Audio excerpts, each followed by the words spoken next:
I become greedy, but I don't get it. What happens is, lines, impressions called vasanas is being etched on my mind. वो क्या है? मुझे घर चाहिए, घर चाहिए, घर चाहिए, घर चाहिए. घर नहीं आ रहा है, पर क्या है कि वो हमारे मन में कभी-कभी remember दौड़ता है. Our mind is running after one particular thing. Those are the deep impressions that have been etched in the mind. It is those impressions that we shall carry with us when we die. If I were to ask each one of us, what is it that you really like or dislike? You will probably pick only one or two. Because all the likes and dislikes that you had earlier, you burnt it completely. जब मैं बच्चा था, मुझे train, I used to love trains. I used to play with trains. Anybody will come and ask me, what do you want, Hari? I'll say, give me a train. That was my vasana.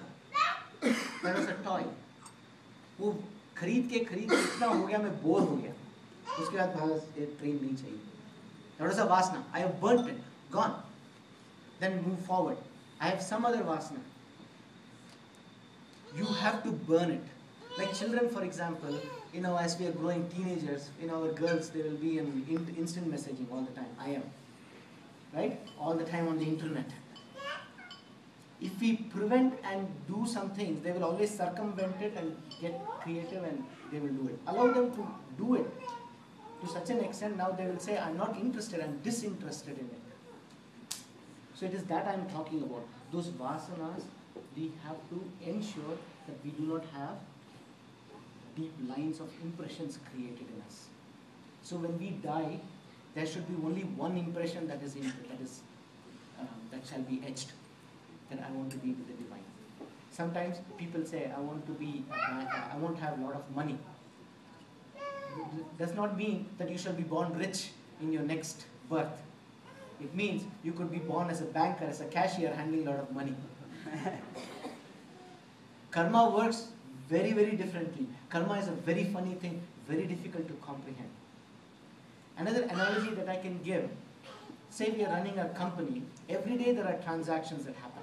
Len-den ho raha hai, customer aa raha hai. We got, I bought it from person A, person B, person C, I have transactions. Then monthly, I have a monthly statement. Now all the transactions get clubbed into monthly. Then after the monthly statement, now I have a quarterly statement.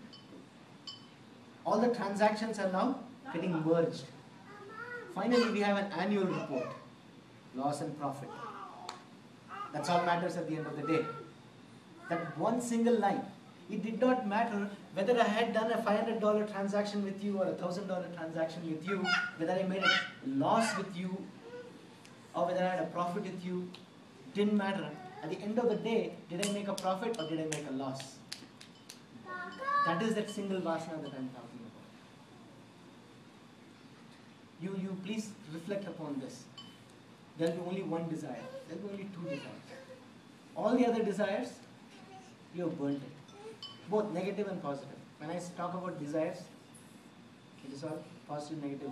मेरे मन में positive, negative सब एक है. And that's what we talked about last time, retrospection and introspection. We'll talk more about it in greater detail. But that is what is karma is. Karma is very, very difficult to comprehend.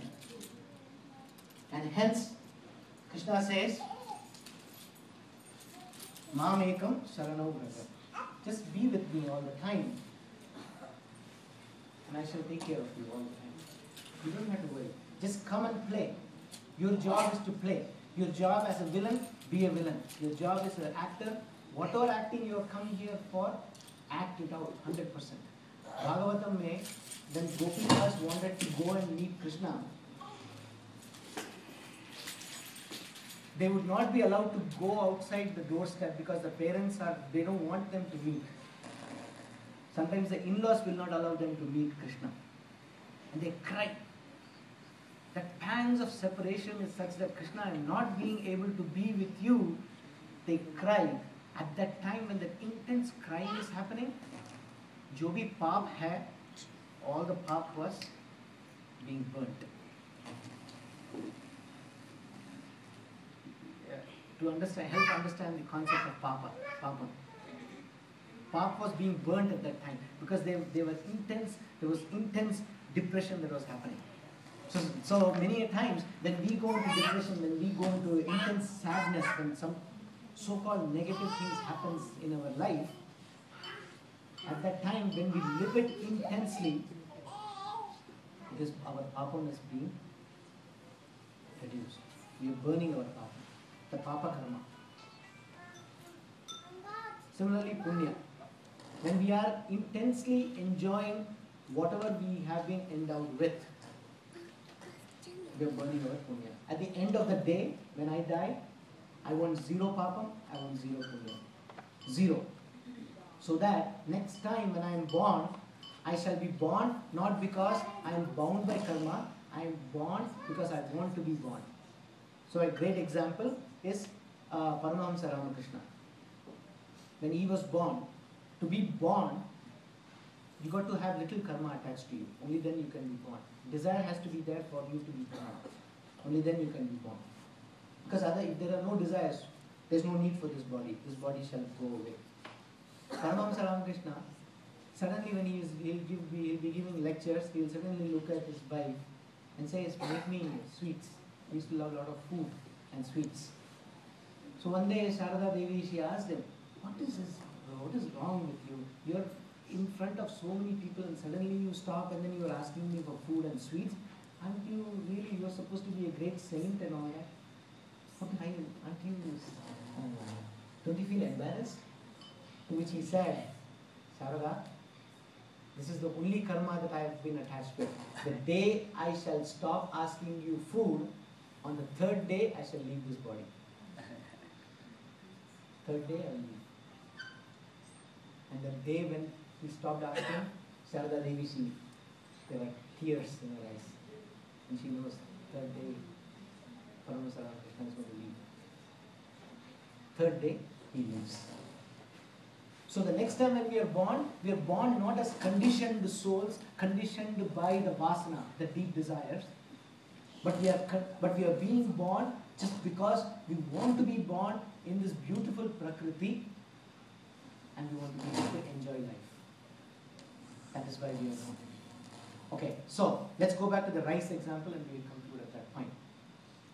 Once I realize this game, once I realize that I will only play this game and that I shall not get any of my negative emotions attached to any of the things that's happening. I'll give you a classic example. Some of you are new. I lost my job 2 months ago. I don't know what's going to happen. Am I sad? Yes. As a human being, as an Arjuna, I do get anxious from time to time. But I know how the game is to be played. I'm not going to be attached to it. And right now I'm talking to you. He's provided this opportunity. Enjoy it. Because if he was constantly putting me in a job, he will not have this, he will not find time for him to do his job through this body. And when it is appropriate for me to be given a job, it will happen. Yes. Can I call you Panditji or Hari. It seems like all saints have screwed up pretty good. Huh? All saints and sages of this world have screwed up this world very good, you know. With all these teachings, all these scriptures, with all these Gitas and Vedas and Karmas and non-Karmas, evil abounds everywhere. Sai Baba's temple, somebody steals crores of crores. You know, so, and we always talk of not karma. It seems like a man cannot live without karma. Karma is always happening anyway, whether you want it or you don't want it. It's always happening. Instead of concentrating on karma, why don't you people concentrate on loving God? I mean, Yes. Why don't you tell people, try to love God more and more? Very good. Rather than do this or do that or what? Very, very, very appropriate. That's what